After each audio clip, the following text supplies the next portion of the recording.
Hello दोस्तों, स्वागत है आपका science with Ajit sir YouTube channel पर। दोस्तों, अपने प्रकाश के अपवर्तन और लेंस पर जितने भी क्वेश्चन बन सकते हैं उनको यहाँ पर सोल्व कर रहे हैं और इसी सीरीज़ में अपना ये तीसरा वीडियो है। इससे पहले मैं आपको 40 क्वेश्चन सोल्व करवा चुका हूँ। उम्मीद करता हूँ वो क्वेश्चन आपको अच्छे लगे होंगे, समझ भी आए होंगे और आपने उन्हें कंठस्थ भी कर लिया होगा। तो चलते हैं दोस्तों आज के क्वेश्चंस की ओर। और 40 क्वेश्चन अपने पहले कर चुके हैं। आज का क्वेश्चन है पहला 41वां। तो देखो दोस्तों, ये क्वेश्चन क्या कह रहा है अपने को, यदि लेंस को अपने से अधिक अपवर्तनांक वाले द्रव में डुबोया जाए तो लेंस काम करेगा। अगर उत्तल लेंस है तो उत्तल लेंस की भांति काम करेगा, अगर उत्तल है तो उत्तल बन जाएगा, अगर आपने अवतल को डुबोया है तो उत्तल बन जाएगा। तो देखो दोस्तों, इस कंसेप्ट को समझने के लिए पहले अपने एक बेसिक चीज़ देखते हैं। पहली बात जो आपको याद रखनी है, किसी भी लेंस को अगर किसी भी द्रव में डुबोया जाए तो उसकी फोकस दूरी बढ़ जाती है, भले ही वो उत्तल लेंस है भले ही वो अवतल लेंस है। अगर आप उसे किसी द्रव में डुबो देते हो तो उसकी फोकस दूरी क्या हो जाती है, बढ़ जाती है। पहला बेसिक कंसेप्ट क्लियर हुआ। दूसरी बात, अगर आप उस लेंस को, भले ही वो उत्तल लेंस है भले ही वो अवतल लेंस है, उसे किसी ऐसे द्रव में डुबोते हो जिसका अपवर्तनांक लेंस के अपवर्तनांक से क्या हो, कम हो, यानी आपने उत्तल या अवतल लेंस को किसी ऐसे द्रव में डुबो दिया जिसका अपवर्तनांक लेंस के पदार्थ से कम है, तो लेंस आपका जो है वही रहेगा। यानी आपने अगर उत्तल को द्रव में डुबोया तो उत्तल की तरह ही काम करेगा द्रव में भी, और अगर अवतल को डुबोया है तो अवतल की तरह ही काम करेगा। ये कब होगा, लेंस की प्रकृति कब नहीं बदलेगी, जब द्रव का अपवर्तनांक क्या हो, लेंस से कम हो। पर अगर दोस्तों आपने लेंस को किसी ऐसे द्रव में डुबो दिया जिसका अपवर्तनांक लेंस के पदार्थ के अपवर्तनांक से ज़्यादा हो, तो लेंस की प्रकृति उल्टा हो जाएगी। यानी अगर आपका लेंस उत्तल है तो द्रव में जाके अवतल की तरह व्यवहार करेगा, और अगर वो अवतल है तो उत्तल की तरह व्यवहार करेगा। यानी पहली बात, द्रव में डुबोने पर कोई भी लेंस हो उसकी फोकस दूरी बढ़ती है। दूसरी बात, अगर अपने कम अपवर्तनांक वाले द्रव में डुबो रहे हैं तो लेंस नहीं बदलेगा, उत्तल है तो उत्तल ही रहेगा, अवतल है तो अवतल ही रहेगा। अगर आपने उसे ज़्यादा अपवर्तनांक वाले द्रव में डुबो दिया तो लेंस की प्रकृति विपरीत हो जाएगी। यानी वो उत्तल है तो अवतल बन जाएगा द्रव में, और अगर अवतल है तो वो उत्तल की तरह व्यवहार करेगा। तो चलते हैं दोस्तों इस क्वेश्चन की ओर। यदि लेंस को अपने से अधिक अपवर्तनांक वाले, देखो दोस्तों अपने अधिक अपवर्तनांक की बात कर रहे हैं यहाँ पे, अपने से अधिक अपवर्तनांक वाले द्रव में डुबोया जाए, तो देखो मैंने अभी आपको बताया, अभी ज़्यादा अपवर्तनांक वाले द्रव में डुबो देंगे तो उल्टा हो जाएगा। यानी उत्तल तो क्या बन जाएगा, उत्तल, और अवतल क्या बन जाएगा, उत्तल। यानी ये भी सही है और ये भी सही है, तो कौन सा ऑप्शन सही होगा, बी और सी यानी डी। तो उम्मीद करता हूँ ये क्वेश्चन आपको समझ आ गया होगा। सीधी सी बात है, अगर अपने ज़्यादा अपवर्तनांक वाले द्रव में डुबो देंगे लेंस को तो उल्टा हो जाएगा, उत्तल काम करेगा अवतल की तरह और अवतल काम करेगा उत्तल की तरह। नेक्स्ट क्वेश्चन देखो दोस्तों, इसी से मिलता जुलता, यदि लेंस को अपने से कम अपवर्तनांक वाले द्रव में डुबोया जाए। अब देखो, कम वाले में डुबो देंगे तो लेंस की प्रकृति चेंज होगी ही नहीं। उत्तल किसकी तरह काम करेगा, उत्तल की तरह, और अवतल किसकी तरह काम करेगा, अवतल की तरह। यानी ये दोनों ही सही है, ए और बी। यानी अगर कम अपवर्तनांक वाले में अपने डुबो रहे हैं तो प्रकृति चेंज नहीं होती, जैसा लेंस है वैसा ही द्रव में व्यवहार करेगा। अगर वो उत्तल है तो उत्तल की तरह ही व्यवहार करेगा, और अगर अवतल है तो किसकी तरह व्यवहार करेगा, अवतल लेंस की तरह ही व्यवहार करेगा। तो आप तीनों चीजें याद रखें। एक चीज मैंने लास्ट वीडियो में भी बताई थी आपको, एक बार दोबारा देख लेते हैं। अगर द्रव में डुबोएंगे तो फोकस दूरी बढ़ जाएगी, ज्यादा अपवर्तनांक वाले में डाल रहे हैं तो उल्टा हो जाएगा, कम वाले में डाल रहे हैं तो कोई चेंज नहीं होगा। पर अगर आपने ऐसे द्रव में डाल दिया जिसका अपवर्तनांक लेंस के अपवर्तनांक के बराबर है तो फोकस दूरी अनंत हो जाएगी। यानी उस समय जो आपका लेंस है वो समतल प्लेट की तरह काम करने लग जाएगा। किसकी तरह काम करेगा, समतल प्लेट की तरह। ये मैं लास्ट वीडियो में क्वेश्चन आपको करवा चुका हूं। यानी ये 4 कंसेप्ट है एक जैसे, आप ध्यान रखना। अगला क्वेश्चन देखो। अब देखो दोस्तों, अपने जो आपके रीट के सिलेबस में भी मेंशन किया हुआ है भी प्रतिबिंब निर्माण, लेंस और दर्पण से प्रतिबिंब निर्माण। तो प्रतिबिंब निर्माण पर जो बेसिक क्वेश्चंस बन सकते हैं और क्वेश्चन कैसे बनेंगे उनको मैंने इसमें कवर किया है। उम्मीद करता हूं आपको पसंद आएगी। उत्तल लेंस से वस्तु का प्रतिबिंब वास्तविक, उल्टा व बिंदुवत प्राप्त करने के लिए वस्तु स्थित होगी। अब देखो दोस्तों, पहली बात तो है उत्तल लेंस। दूसरी बात, मैंने यहां एक वर्ड दे दिया बिंदुवत। एक वर्ड क्या ले लिया? बिंदुवत। भी आपको उत्तल लेंस है तो कॉमन सी बात है, उत्तल लेंस से कैसा प्रतिबिंब प्राप्त होता है? वास्तविक और उल्टा। अब मैंने यहां दे दिया भी बिंदुवत प्रतिबिंब प्राप्त करना है। बिंदुवत मतलब बिल्कुल छोटा, पॉइंट साइज। तो अपने को सभी को क्लियर है भी बिंदुवत प्रतिबिंब यानी बहुत छोटा प्रतिबिंब एक ही कंडीशन में प्राप्त होता है, जब वस्तु कहां रखी हो? अनंत पर। जब अनंत से किरणें आएगी तो लेंस उनको फोकस बिंदु पर मिला देगा और फोकस बिंदु पर बिंदुवत प्रतिबिंब बनेगा। आप जितने भी डायग्राम है उनकी इमेजेस को अपने माइंड में सेट करके रखो। तो देखो दोस्तों, बिंदुवत प्रतिबिंब अपने को पता है कहां रखने पर प्राप्त होता है? अनंत पर रखने पर प्राप्त होता है। अब देखो दोस्तों, बेसिक कंसेप्ट। उत्तल लेंस की मुख्य अक्ष पर जैसे जैसे वस्तु को प्रकाशिक केंद्र की ओर लाते हैं, प्रतिबिंब का आकार। अब देखो, ये व्यवहारिक क्वेश्चन है। आपने लेंस के प्रतिबिंब बनाए हैं, जैसे आप पहले अनंत पर रखते हो। स्टार्टिंग कंडीशन कौन सी होती है? भी वस्तु कहाँ रखी है? अनंत पर। तब आपका प्रतिबिंब बिल्कुल छोटा बनता है, पॉइंट साइज। फिर आप वस्तु को पास लेके आते हो, अनंत और 2f1 के बीच में थोड़ा प्रतिबिंब बड़ा हो जाता है। फिर आप 2f1 पर रखते हो तो प्रतिबिंब बराबर बन जाता है। फिर आप 2f1 से आगे आते हो तो प्रतिबिंब बड़ा बन जाता है।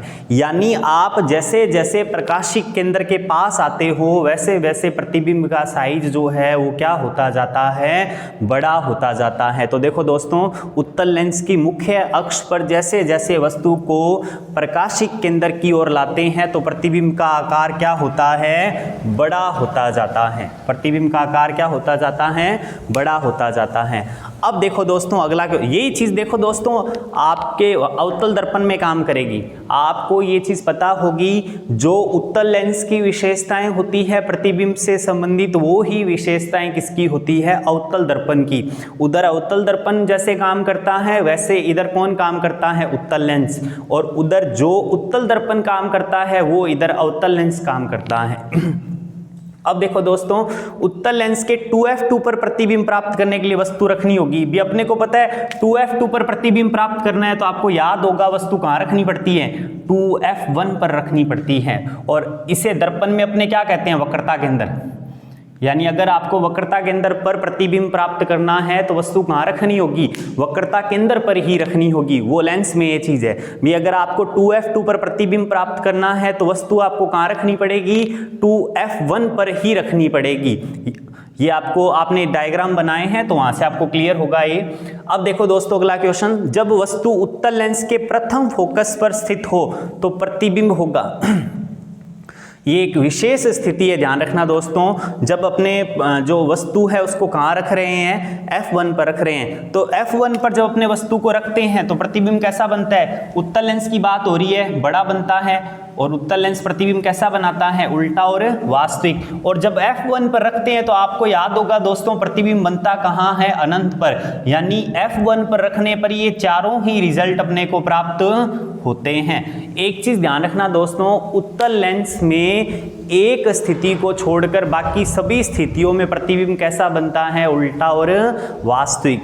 जब वस्तु को F और O के बीच में रख दिया जाए, यानी प्रथम फोकस और प्रकाशिक केंद्र के बीच रखा जाए, तभी प्रतिबिंब क्या बनेगा? सीधा और आभासी बनेगा, जो सरल सूक्ष्मदर्शी का सिद्धांत भी है। तो देखो दोस्तों, चलते हैं आगे। अगला क्वेश्चन भी इसी चीज पे आ गया। सरल सूक्ष्मदर्शी किस स्थिति में कार्य करता है? तो आपको पता होगा दोस्तों, सरल सूक्ष्मदर्शी जो है वो वस्तु का सीधा आभासी होता है, क्योंकि वो वस्तु को बड़ा करके बताता है और वास्तव में वस्तु इतनी बड़ी होती नहीं है। सीधा आभासी और कैसा प्रतिबिंब बनाता है? बड़ा। सरल सूक्ष्मदर्शी सिंपल माइक्रोस्कोप जो हाथ में पकड़ने वाला जो हैंडल वाला लेंस होता है वो क्या करता है, वस्तु को सीधा, आभासी और बड़ा दिखाता है। उसमें होता कौन सा लेंस है, उत्तल लेंस। और वो किस स्थिति में काम करता है, अब देखो दोस्तों, उत्तल लेंस में सीधा, आभासी और बड़ा प्रतिबिंब एक ही स्थिति में बनता है जब वस्तु कहाँ रखी हो, प्रथम फोकस और प्रकाशिक केंद्र के बीच में रखी हो, यानी जो छठी कंडीशन है, लास्ट वाली कंडीशन है, वहां रखने पर आपको कैसा प्रतिबिंब बनेगा, उत्तल लेंस से सीधा, आभासी और बड़ा।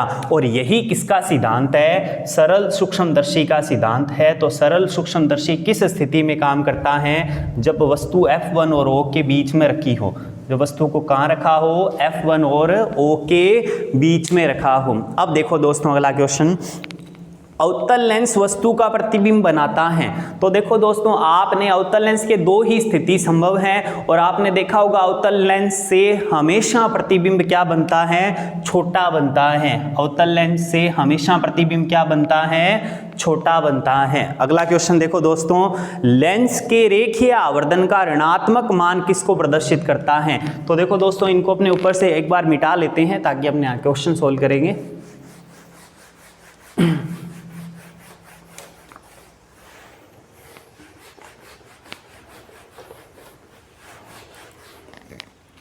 अब देखो दोस्तों, ये बात कर रहा है रेखीय आवर्धन की। जो रेखीय आवर्धन होता है जिसे अपने m से प्रदर्शित करते हैं, और इसका मान क्या होता है, प्रतिबिंब की ऊंचाई बटा में बिंब की ऊंचाई। ऊपर कौन आएगा, प्रतिबिंब की ऊंचाई, या प्रतिबिंब का आकार भी बोल सकते हैं इसे अपने, बटा में क्या आएगा, बिंब की ऊंचाई।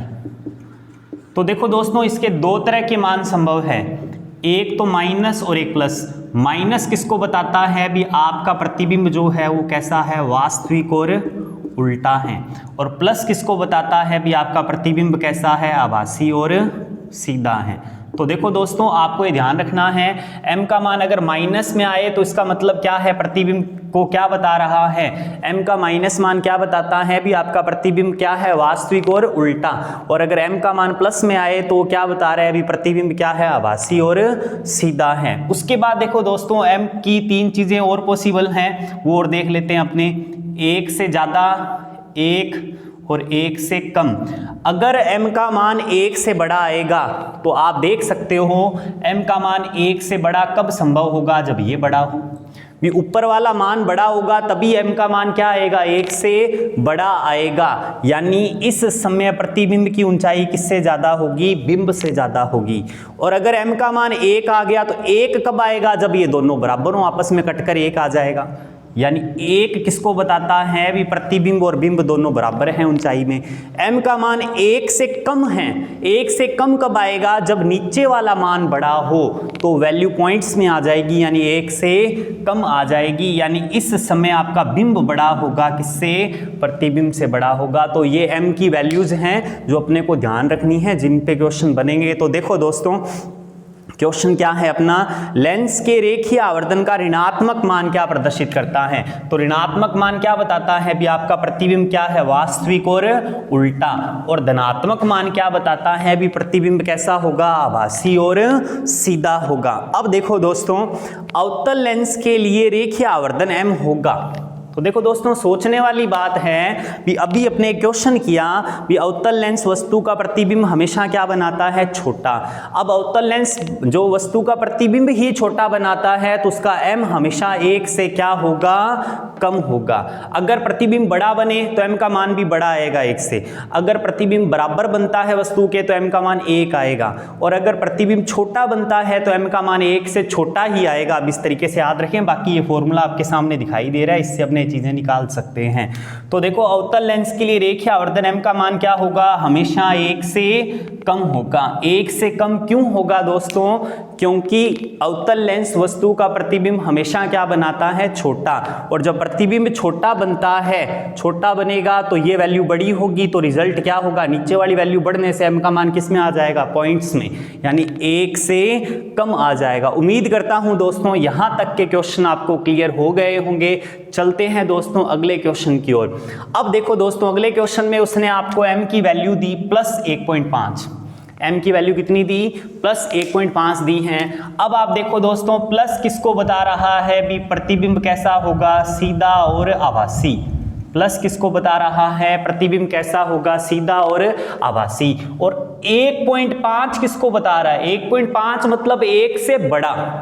1.5 किसको बता रहा है भी, प्रतिबिंब क्या है आपका, बड़ा है, क्योंकि 1.5 मतलब 1 से बड़ी वैल्यू होगी ना, और 1 से बड़ी वैल्यू होते ही प्रतिबिंब बड़ा हो जाएगा। अब अपने को बताना है भी ये लेंस कौन सा होगा, इसके मान के आधार पर ही बताना है अपने को। तो एक चीज तो क्लियर होगी दोस्तों भी, ये अवतल तो नहीं हो सकता। अवतल क्यों नहीं हो सकता, क्योंकि अवतल के लिए m की वैल्यू कभी भी 1 से बड़ी हो ही नहीं सकती, क्योंकि अवतल लेंस हमेशा प्रतिबिंब क्या बनाता है, छोटा, यानी उसका जो m है वो 1 से क्या रहता है, कम रहता है। अब बात आती है तो फिर ये कौन सा लेंस है, उत्तल लेंस। कौन सा लेंस है, उत्तल लेंस। कैसे दोस्तों भी, एक बात क्लियर है भी, उत्तल लेंस जो है वो बड़ा प्रतिबिंब बनाता है, यानी 1.5 मान अपने को सेट हो सकता है। अब प्लस में आने का मतलब क्या हुआ, देखो दोस्तों, ये उत्तल लेंस की लास्ट कंडीशन की बात हो रही है। अब यह अवतल तो हो नहीं सकता किसी भी कंडीशन में। क्यों नहीं हो सकता, क्योंकि अवतल के लिए जो m का मान है वो 1 से बड़ा कभी भी नहीं हो सकता। तो ये कौन सा लेंस है, उत्तल लेंस। और उत्तल लेंस की ये कौन सी स्थिति दी हुई है आपको, लास्ट वाली, जब वस्तु f और o के बीच में रखते हैं अपने, तो वहां पर आपको सीधा, आभासी और बड़ा प्रतिबिंब प्राप्त होता है, जो किसका सिद्धांत है, सरल सूक्ष्मदर्शी का सिद्धांत भी है। तो देखो दोस्तों, वो कंडीशन दी है आपको, प्लस मतलब सीधा आभासी और 1.5 मतलब बड़ा प्रतिबिंब। तो आपको ध्यान रखना है भी ये कौन से लेंस की कंडीशन है, उत्तल लेंस की। अवतल क्यों नहीं हो सकता ये, अब देखो इसमें भी अवतल है, अवतल है, ये अवतल क्यों नहीं हो सकता, क्योंकि अवतल के लिए m का मान हमेशा 1 से कम होता है, क्योंकि वो हमेशा प्रतिबिंब छोटा बनाता है। अगले क्वेश्चन पे चलते हैं दोस्तों। यदि लेंस के लिए रेखीय आवर्धन m है तो क्षेत्रीय व आयतन आवर्धन क्या होंगे। तो देखो दोस्तों, ये क्या चीज है, इसको अपने देखते हैं।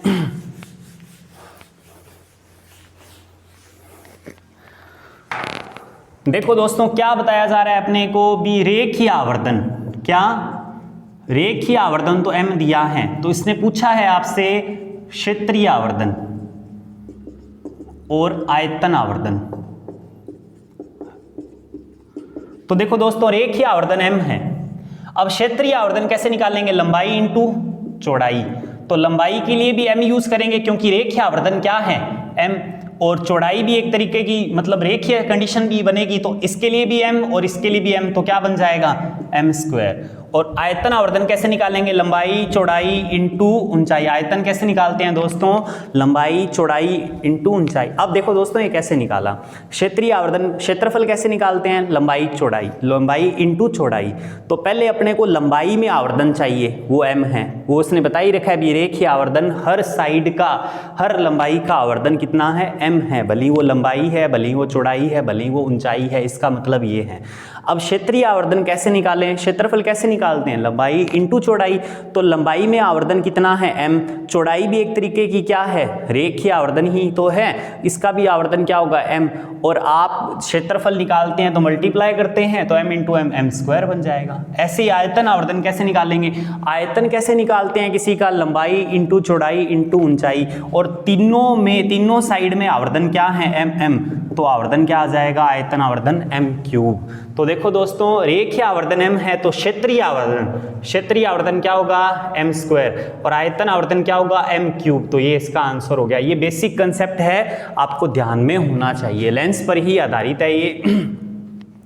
अब बात करते हैं दोस्तों अगले क्वेश्चन की, आप इसका स्क्रीनशॉट ले सकते हैं। अगले क्वेश्चन में देखो दोस्तों, एक मैंने कंसेप्ट यूज किया है, ये आपको बता देता हूं क्या है। वैसे ये न्यूटन का सूत्र होता है, किसका सूत्र, न्यूटन का सूत्र, न्यूटन का सूत्र। और ये फोकस दूरी ज्ञात करने के लिए यूज होता है, और इसमें दो वैल्यूज होती हैं, x1 और x2। ये सूत्र होता है एक। ये कब लगता है, जब आपको फोकस से बिंब की दूरी और फोकस से ही किसकी दूरी दी गई हो, प्रतिबिंब की दूरी दी गई हो। यानी x1 तो यहां पर क्या है, बिंब की फोकस बिंदु से दूरी, और x2 क्या है, प्रतिबिंब की फोकस बिंदु से दूरी। यानी जब आपको क्वेश्चन में लेंस से संबंधित अगर क्वेश्चन आ जाए और लेंस की फोकस दूरी वो पूछ ले और आपको दोनों दूरियां किससे दे रखी हो, भी फोकस बिंदु से उसने बिंब बता दिया भी कहाँ पड़ा है और फोकस बिंदु से प्रतिबिंब भी बता दिया कहाँ पड़ा है, तो आप इस सूत्र से आप एफ जो है यानी फोकस दूरी याद कर सकते हो। तो देखो दोस्तों कैसे, एक उत्तल लेंस के सामने उसके फोकस से 9 सेंटीमीटर की दूरी पर एक वस्तु रखी है, यानी आपको वस्तु दे दी इसने, x1 का मान दे दिया, फोकस से दिया ना, देखो फोकस से 9 सेंटीमीटर की दूरी पर वस्तु रखी है, तो वस्तु क्या आ गई 9 सेंटीमीटर पर। वस्तु का वास्तविक उल्टा बड़ा प्रतिबिंब फोकस से 16 सेंटीमीटर की दूरी पर बनता है, यानी प्रतिबिंब की दूरी कितनी दे दी आपको, 16 सेंटीमीटर। प्रतिबिंब की दूरी कितनी दे दी, 16 सेंटीमीटर। ये भी फोकस से दे दी इसने, देखो फोकस से 16 सेंटीमीटर। तो लेंस की फोकस दूरी क्या होगी, एफ ज्ञात करना है। तो देखो दोस्तों लगा लो सूत्र आप, क्या होगा 9 × 16, तो आपको पता है 9 का अंडर रूट कितना होता है 3 और 16 का कितना होता है 4, तो कितना आ जाएगा 12 सेंटीमीटर। कितना आ जाएगा 12 सेंटीमीटर। बिल्कुल बेसिक सा कंसेप्ट है, बस आप ये सूत्र याद रखें और ये याद रखें भी ये सूत्र कब लगेगा, जब आपको बिंब और प्रतिबिंब की दूरियां कहाँ से दे रखी हो, फोकस से दे रखी हो और फोकस दूरी याद करनी हो, तब ये सूत्र लगेगा। अब देखो दोस्तों अगला क्वेश्चन, ये भी एक बेसिक कंसेप्ट पर है, आप इसका स्क्रीनशॉट ले सकते हैं। चलते हैं फिर अगले क्वेश्चन पर।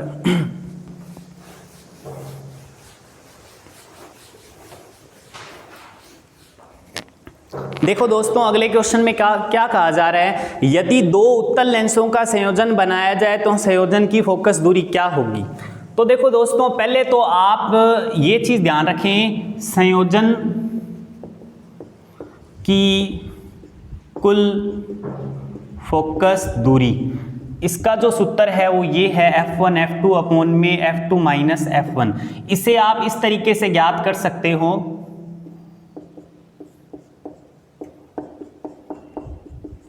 ये एक फॉर्मूला होता है अपने, जब अपन पावर पढ़ेंगे तो पावर में आपने देखा होगा अभी लेंसों को जोड़ते हैं तो उनकी पावर भी जुड़ जाती है। और पावर ये देखो, ये पहले ये संयोजन की पावर होगी, ये पहले लेंस की पावर होगी, ये दूसरे लेंस की, क्योंकि पावर क्या होती है 1/f, ये 1/f1 है, इसका मतलब पहले लेंस की पावर है, ये दूसरे की है और ये टोटल हो गई।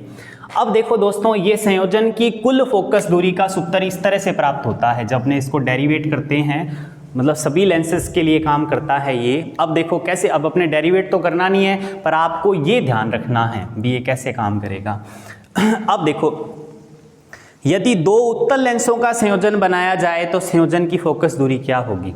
अब ये सोचने वाली बात है, उत्तल लेंस की फोकस दूरी क्या होती है, धनात्मक। उत्तल लेंस की फोकस दूरी क्या होती है, धनात्मक होती है। तो जब दो उत्तल लेंसों को जोड़ देंगे तो फाइनल फोकस दूरी भी क्या रहेगी, धनात्मक ही रहेगी, क्योंकि उत्तल लेंस की फोकस दूरी क्या होती है, धनात्मक होती है। और जब दो उत्तल लेंसों को जोड़ेंगे तो फोकस दूरी क्या रहेगी आपके पास, धनात्मक ही रहेगी। ऐसे ही अगर अपने दो अवतल लेंसों को जोड़ दें तो देखो दोस्तों अवतल लेंस की फोकस दूरी क्या होती है, ऋणात्मक। और 2 को जोड़ दें, 3 को जोड़ दें, 4 को जोड़ दें तो भी फाइनल क्या रहेगी, माइनस माइनस माइनस जुड़ेंगे, लास्ट में वैल्यू किस में आ जाएगी, माइनस में ही आ जाएगी। तो आप ये ध्यान रखें, यदि दो उत्तल लेंसों का संयोजन बनाया जाए तो संयोजन की फोकस दूरी क्या होगी, धनात्मक होगी। 2 अवतल का या 3 अवतल का, 4 अवतल का भी बना लें तो किस में आएगी, ऋणात्मक, क्योंकि अवतल की किस में होती है, ऋणात्मक में होती है। अब ये अगला क्वेश्चन जो है, ये दोनों क्वेश्चन वो आपको इससे अच्छे से समझ में आ जाएंगे। यदि एक उत्तल लेंस f1, ये जो दोस्तों मैंने फॉर्मूला लिखा है वो मैंने इसके लिए लिखा है क्योंकि मैंने यहाँ एक उत्तल लिया है और एक अवतल, यानी एक प्लस में है और एक किस में रहेगा, माइनस। ये माइनस क्यों आया, क्योंकि इसको सोल्व करेंगे तो प्लस में आएगी वैल्यू। यहाँ पर एक अवतल लेंस है और एक क्या है, अवतल लेंस, एक की प्लस में और एक की माइनस में, तब जाके ये फॉर्मूला बना है। आप इसे डेरिवेट भी कर सकते हैं। अब देखो दोस्तों क्वेश्चन क्या है, यदि एक उत्तल लेंस है जिसकी फोकस दूरी f1 दे रखी है और एक अवतल लेंस है जिसकी फोकस दूरी f2 दे रखी है, का संयोजन बनाया जाए तो संयोजन किस लेंस की भांति कार्य करेगा। और कंडीशन भी उसने अपने को दे रखी है भी f1 जो है वो बड़ा है f2 से। तो देखो दोस्तों पहले तो संयोजन की कुल फोकस दूरी का फॉर्मूला अपने पास ये रहा, यानी ये फॉर्मूला किसके लिए है, f1 तो कौन है, उत्तल, और F2 किसके लिए है, अवतल के लिए, और उसने अपने को ये कह दिया है भी F1 जो है वो बड़ा है F2 से। तो आप इस फॉर्मूले को ध्यान से देख सकते हो भी F1 अगर बड़ा हो जाए तो वैल्यू किस में चली जाएगी, प्लस में या माइनस में। ध्यान से देखो दोस्तों, F1 बड़ा है और F1 है किसका, माइनस का। अगर F1 को बड़ा कर दिया जाए तो आपका रिजल्ट भी किस में आ जाएगा, माइनस में आ जाएगा। हाँ, अगर F2 बड़ा हो जाए तो रिजल्ट किस में आ जाएगा, प्लस में आ जाएगा। तो देखो दोस्तों, इस क्वेश्चन में उत्तल और अवतल इसने ले रखे हैं, उत्तल और अवतल दोनों को जोड़ के ये फॉर्मूला बना था मेन, और उसमें कह रहे हैं भी जो उत्तल लेंस है उसकी फोकस दूरी ज्यादा है। अब कई बच्चे यहाँ कंफ्यूज हो जाते हैं इस क्वेश्चन में, सेकंड ग्रेड में बहुत बार क्वेश्चन आ चुका है। अब कंफ्यूज कैसे होंगे, वो इस तरह से सोचते हैं भी उत्तल लेंस की फोकस दूरी ज्यादा है और उत्तल प्लस वाला होता है इसलिए प्लस में ही आएगा रिजल्ट, पर ऐसा नहीं होता। देखो, प्लस में न आने की बजाय किस में आ गया, माइनस में, और माइनस में रिजल्ट आने का मतलब है फोकस दूरी माइनस का मतलब अब ये किसकी तरह काम करेगा, संयोजन अवतल लेंस की तरह। हालांकि लेंस दोनों ही हैं, उत्तल भी है और अवतल भी है, पर F1 बड़ा होने के कारण माइनस में रिजल्ट आया, और माइनस क्या बता रहा है भी अब ये संयोजन क्या बन गया, अवतल लेंस बन चुका है। यानी इस समय संयोजन किसकी तरह काम करेगा, अवतल लेंस की तरह काम करेगा। अगर इसको उल्टा कर दिया जाए दोस्तों, आपको भी अगर F2 का मान बड़ा कर दिया जाए तब रिजल्ट किस में आ जाए, अगर F2 का मान बड़ा कर दिया जाए तो रिजल्ट किस में आ जाएगा, पॉजिटिव में। यानी इस समय लेंस किसकी तरह काम करेगा, पूरा संयोजन उत्तल लेंस की तरह काम करेगा। तो इस फॉर्मूले को आप ध्यान रखो, बाकी ये इसी से ही बना है। एक को प्लस में और एक को क्या ले लो यहाँ पे, माइनस में, क्योंकि एक उत्तल है और एक क्या है, अवतल। जब आप इसको सोल्व करोगे लघुत्तम वगैरह लेके तो आपके सामने यही कंडीशन बनेगी। तो उम्मीद करता हूं दोस्तों ये क्वेश्चन समझ में आ गया होगा।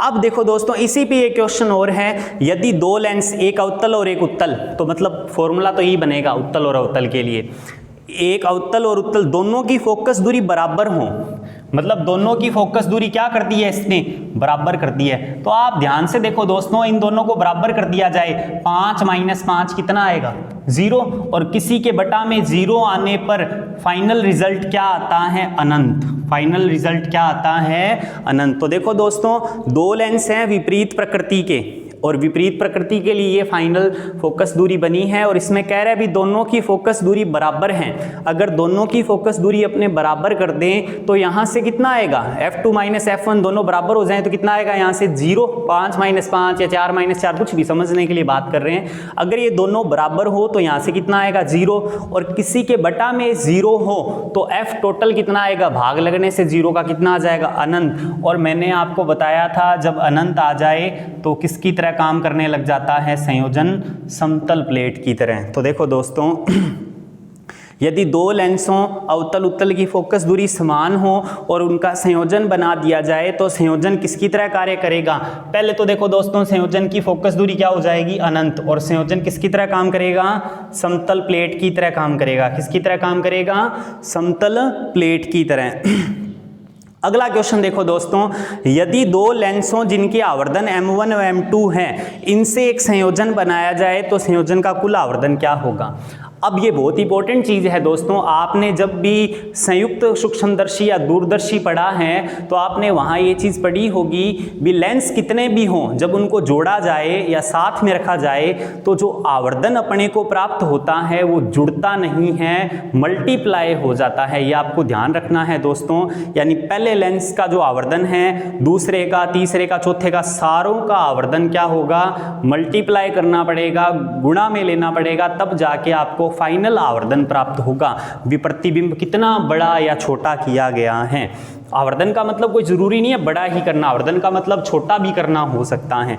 तो देखो दोस्तों, प्लस में कभी भी मान नहीं हो सकता, न ही माइनस में हो सकता है, माइनस में हो ही नहीं सकता। मान हमेशा किस में आएगा, मल्टीप्लाई में आएगा। यानी जैसे यहाँ तो दो लेंस दे रखे थे इसलिए M1 × M2 किया गया। अगर 3 होते तो क्या करते, M1 × M2 × M3। जितने भी लेंस हो सबको मल्टीप्लाई में लेना है दोस्तों, तो ये ध्यान रखना है आपको। अगला क्वेश्चन है, लेंस की शक्ति का मात्रक है। तो देखो दोस्तों, लेंस की जो शक्ति है वो क्या होती है, लेंस की शक्ति कैसे निकालते हैं? फोकस दूरी का व्युत्क्रम। लेंस की पावर क्या होती है? फोकस दूरी का व्युत्क्रम कर लो। और फोकस दूरी किस में लेनी है अपने को? मीटर में। किस में लेनी है? मीटर में। मीटर ऊपर जाके किसका हो जाएगा? इनवर्स। इसी को ही क्या बोलते हैं? Dioptre, D. क्या बोलते हैं? यानी ये आपको सभी को याद होगा भी पावर क्या होती है? फोकस दूरी का व्युत्क्रम। तो पावर का मात्रक क्या आएगा? दूरी का मात्रक क्या होगा? मीटर। मीटर ऊपर जाके किसका हो जाएगा? इनवर्स का। यहाँ कुछ भी नहीं है तो यहाँ क्या है? +1। और ऊपर जाके किसका हो जाएगा? माइनस का। या तो बोलेंगे मीटर इनवर्स, और इस मीटर इनवर्स को ही क्या बोलते हैं? डायप्टर बोलते हैं। तो देखो दोस्तों, लेंस की शक्ति का मात्रक है, मीटर नहीं हो सकता, मीटर स्क्वायर भी नहीं हो सकता, मीटर -2 भी नहीं हो सकता, मीटर इनवर्स यानी मीटर -1। और आपने ये तो देखा ही है, पढ़ा होगा भी, अपने जब भी फोकस दूरी सेंटीमीटर में दी हुई है तो पहले अपने उसको किस में कन्वर्ट करते हैं? मीटर में, ताकि रिजल्ट किस में आ जाए? डायप्टर में आ जाए। और आज का सेकंड लास्ट क्वेश्चन है, मानव नेत्र में उपस्थित प्राकृतिक लेंस। तो देखो दोस्तों, सभी को पता है मानव नेत्र में कौन सा लेंस उपस्थित होता है?